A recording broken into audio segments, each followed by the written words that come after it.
In the 2+ years that I have been doing this YouTube channel, you guys have seen me create hundreds of virtual machines on camera. And one of the questions I get the most is, why do I use VirtualBox for my virtualization? Why don't I use KVM or VMware or whatever it is, some other virtualization method other than VirtualBox? And the reason is because all of them kind of work, all of them kind of don't work. I've just gotten to the point now where I just stick with what's kind of been working for me for years now, VirtualBox.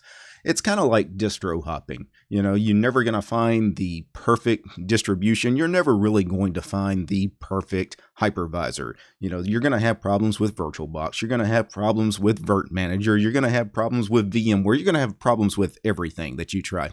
So I've kind of just settled in with VirtualBox mainly because I've actually seen VirtualBox over the last 10 or 12 years get really good. When I first tried VirtualBox, it was a complete clown show, and now it's gotten to the point where it's really good. And one of the reasons why I use VirtualBox is because it's kind of the virtualization program that most people use to run desktop operating systems such as desktop Linux. Many Linux distributions make sure that their distribution actually runs correctly on VirtualBox because they know so many people are going to try their distribution inside VirtualBox. So that's another plus. So since you guys have been asking, I figured, why not? I've used it in the past. Let me quickly install Virt-Manager here, get it up and running, and let me show you how to create virtual machines using Virt-Manager. So the first thing you need to know if you're new to something like Virt-Manager is we're going to have to install several different programs to make this thing work. This is not like VirtualBox where you install VirtualBox and VirtualBox works. No, you have to make sure that you have KVM, qemu, libvirt, Virt-Manager, maybe a few other things going on your system depending on the distribution you're using. So I think the place we should start is in the Arch Wiki. We're going to read a few different Arch Wiki pages. Well, we're not going to read them, but I will link to several Arch Wiki pages in the show description because you may want to read them. So KVM, what is KVM? That is the kernel-based virtual machine. That is the hypervisor that is built directly into the Linux kernel.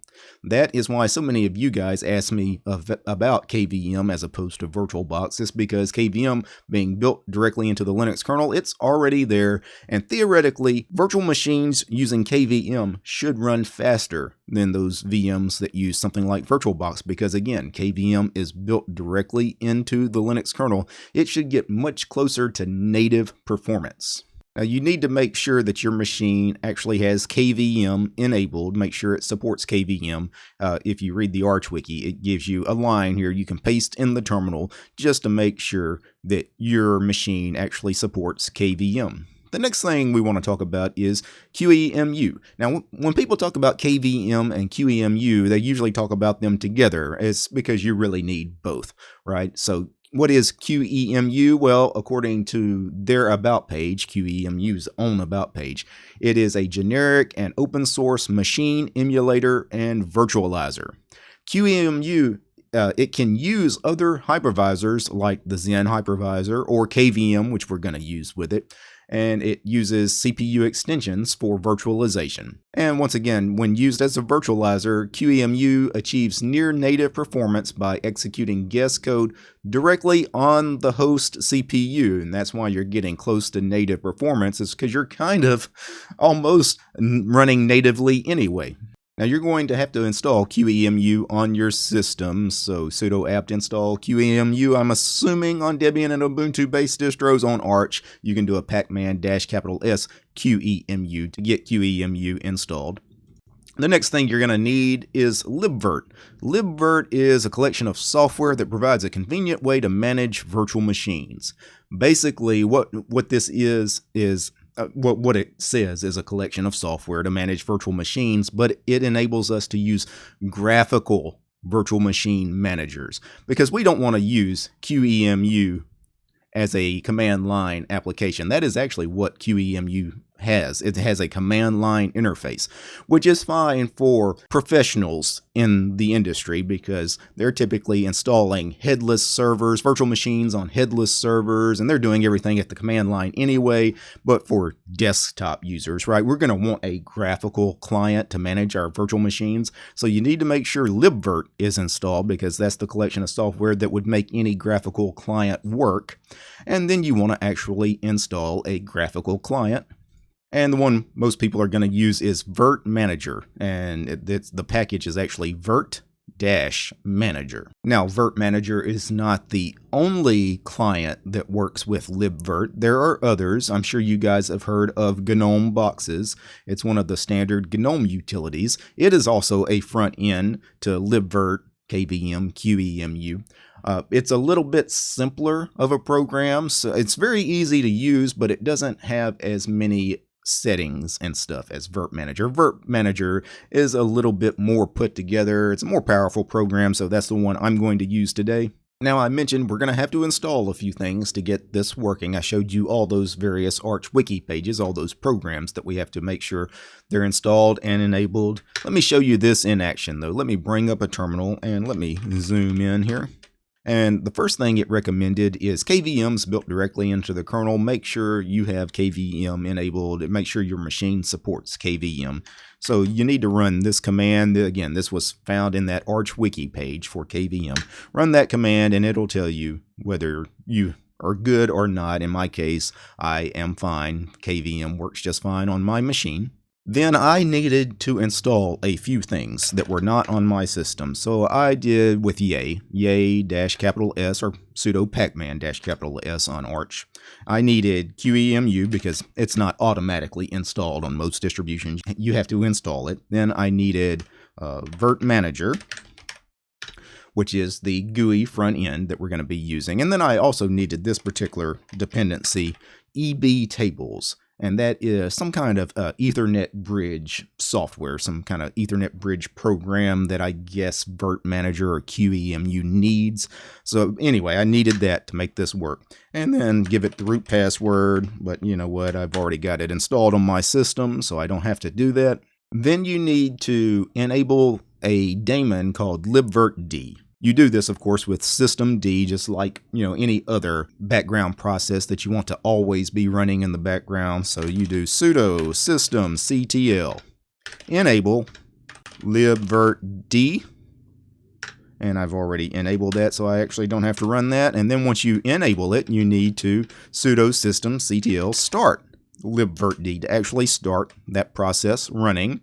And then once you do that, you need to make sure that your user is a part of a group called libvirtd, and I would just use usermod, sudo usermod space -G for groups. We need to add us to the libvirtd group, do A, and then your username, which is DT in my case, and that adds DT to the group libvirtd. If we're not a member of that group, we're going to have a problem with Virt-Manager. All right, now once you've got all of that, you should be ready to go. So if I launched Virt-Manager now, it's asking for a password for our policy kit. I should have mentioned that too. Let me log in here. So policy kits. If you're using a standard desktop environment, you don't have to worry about it. One's already built in. If you're running standalone window managers, like I run tiling window managers, you need something like LX Session or something like that running. Let me pull up the Arch Wiki page real quick. Pull up their policy kit page, Paul Kit. You need one of these programs running. I typically install LX Session on all of my minimal window manager only installs. You could install something else. Again, if you're running a desktop environment, a traditional desktop environment, don't worry about it. You've already got one installed and running. Let me get back to the desktop, and this is Virt-Manager. Let me do the about. Virt-Manager 2.2.1. It is powered by libvirt. I check out the license here. See what kind of license. It is licensed under the GPL version 2.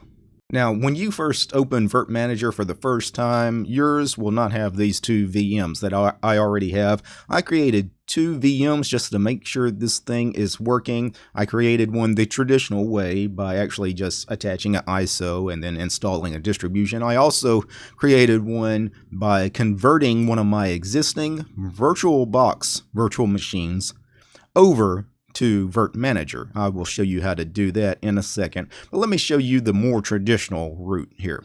So you would go up here to File, New Virtual Machine, and how are we installing it? And you have some various options, such as choose the ISO image. You could also do network installs. There's also the option of importing an existing disk image. Now, the existing disk image for Virt-Manager is QCal, so it's these virtual machines that end in .qcow.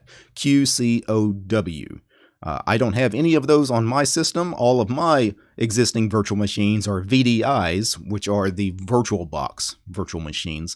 So anyway, I'm going to do a local install with an ISO, click forward, and then it's going to ask about our ISO. We need to go find one. I could browse on my local machine, and somewhere in my downloads here, I'll just pick any, I've got the Pop! OS 1910 here, for example. I could click that. It says, do we want to automatically detect from the installation source what the operating system is? It looks like it's already figured out that it's Pop! OS, so we're good with that. Because of the last time I created a virtual machine, I chose 4 gigs of RAM and 2 cores of my CPU. It looks like it's chosen that again for me, which is fine. That's typically what I go with. It's wanting to create a 25 gigabyte virtual machine disk.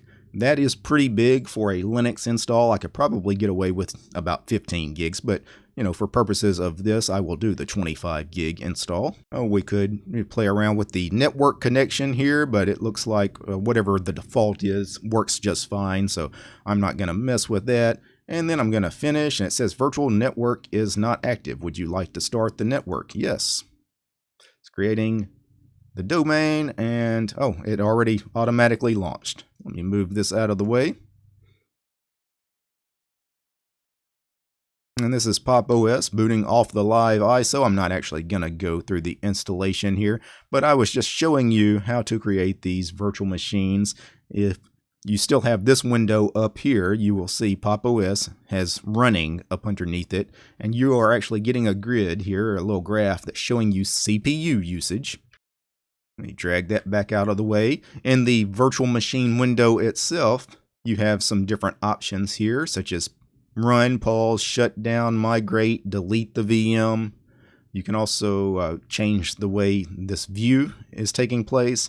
And then you have some various key bindings you could use as well. You do have a full screen button here. So you can actually make the VM full screen. Did you see the little pop down in the center here? Let me see if I can get it to go away, but I can bring it back up by just throwing my mouse in that center screen there. And then I could choose leave full screen.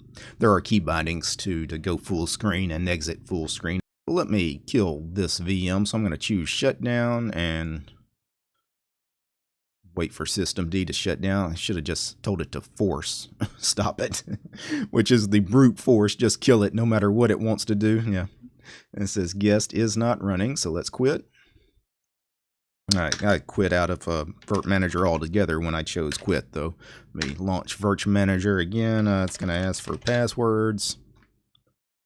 So Virt-Manager is pretty simple to create VMs. It's not complicated. The complicated part is getting everything installed and enabled to use Virt-Manager. There is a lawnmower across the street. Somebody's mowing their yard.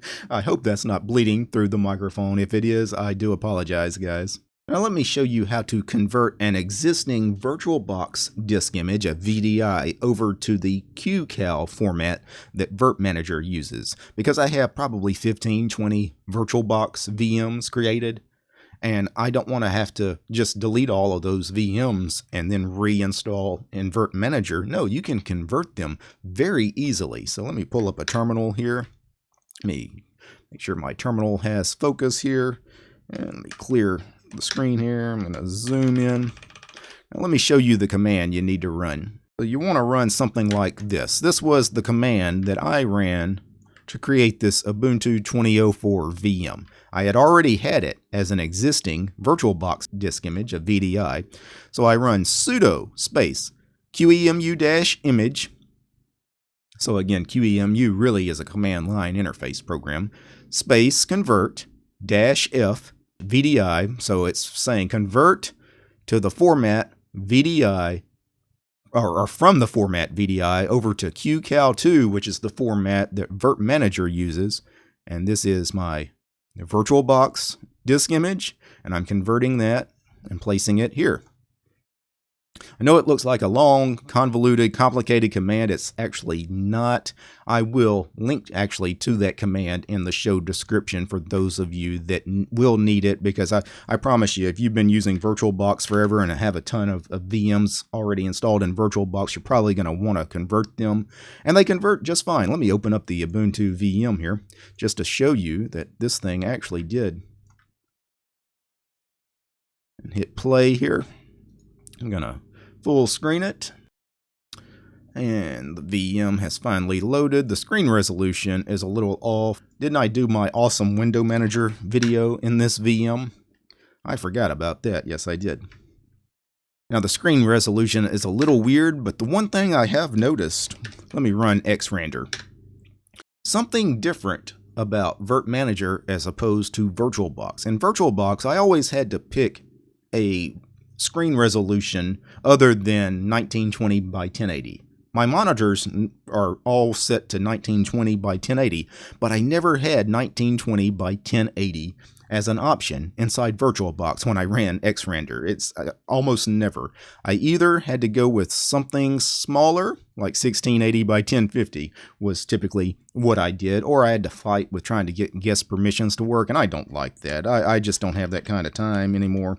But here in Virt-Manager, you know, we have 1920 by 1080 as an option. Let me just middle click the mouse to copy that little Linux trick there. I hope those of you new to Linux, middle click on the mouse copies in Linux. We don't use Control C and Control V, just middle click the mouse button.